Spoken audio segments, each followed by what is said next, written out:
Hello.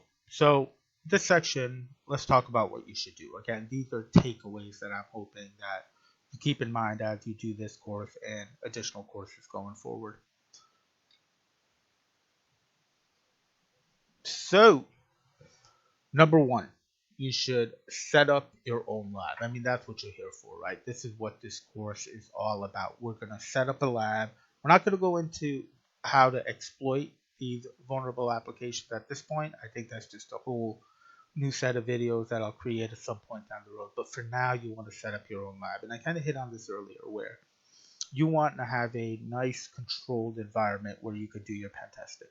In the event the virtual machine crashes, or in the event that you break something, or you shut a service down by accident, it doesn't matter because you're within your contained and controlled environment. If you're going to break something through the learning process, you want to do it through a controlled environment. So, number one, set up your own lab. You're definitely at the right place for that. So, good first step. Number two, we're going to be setting up vulnerable apps on your devices here, right? One of them is going to be called Damn Vulnerable Web Application, right? Like, think about that, right? Just think about that name, Damn Vulnerable Web Application. This thing uses PHP, so for that, you're going to have to turn on Apache. It uses a backend database, so for that, you're going to have to turn on MySQL. So when you are done pen testing, or when you turn on your pen testing module, you turn these services on.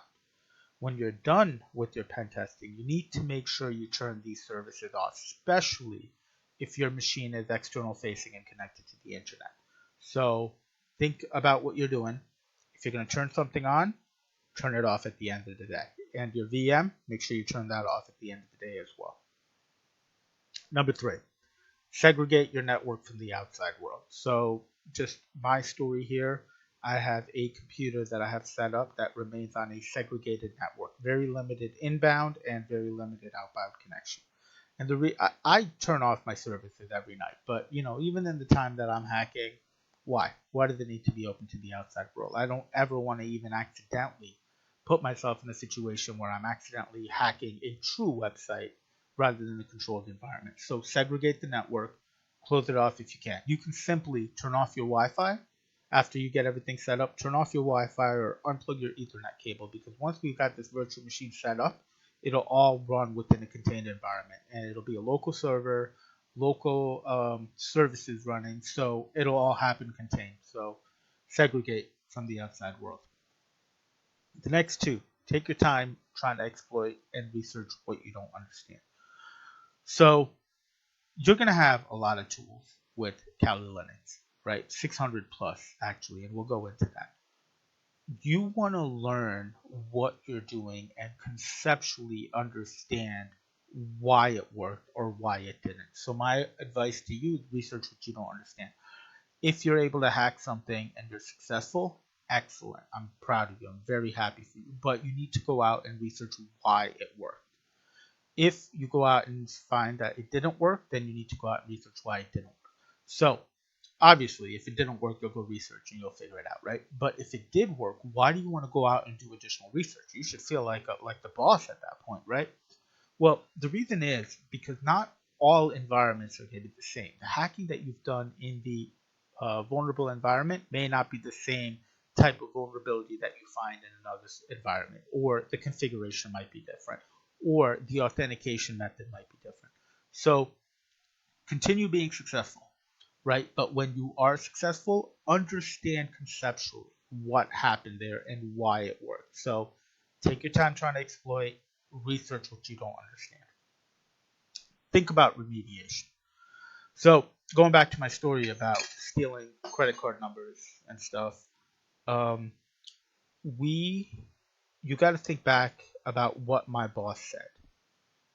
My boss said to me, I don't care how this happened, but it never better happen again. They don't care about when it took place or how it took place. They want to make sure it never happens again. That's the remediation portion. So unless you want to go on with your life and become a bounty hunter for someone like Google or Microsoft and look for vulnerabilities in their applications, People not want that report, a pen test report. They want to know what was broken, but moreover, they want to know how you fix it. So always think about remediation. Next one is don't hack external websites without a contract. I think I've harped on this already. Please, please, please make sure that it is a written and approved contract before you hit any external websites. In my previous job, I have been able to do some really good work. Um, we've had nights where I have been up, and I used to work from 11 p.m. to 7 a.m. And I've been up stealing credit card numbers, and I was able to exploit tens of thousands of credit card numbers, right? And that's great news. I mean, it's such a rush when you're doing it. But the next day, I had to go into the company and tell them, "Hey guys, look, this is what I stole. This is what I did. How I stole it, and this is what you need to do to make sure it never happens again." Again, think about remediation, right? There were other times where I was doing scans on a server and the server went down and they were down for about 4 hours, right? Like things like this, if they happen and I exploit something and I break something, if I did not have a contract, a written contract that I could fall back on, I wouldn't be sitting here doing classes right now. I'd probably be in some penitentiary. So, guys, I used to work with the FBI, and I can tell you for a fact that they take this stuff very, very seriously, especially if it's a US based IP address. So do not hack any external website without a contract. And this last one is learn to hack, but understand how to remediate. So that kind of brings everything together, right? Your goal here is to become an ethical hacker. Your goal, your end product needs to say what you did, how you did it, and how they fix this. Learn to hack, but learn to remediate.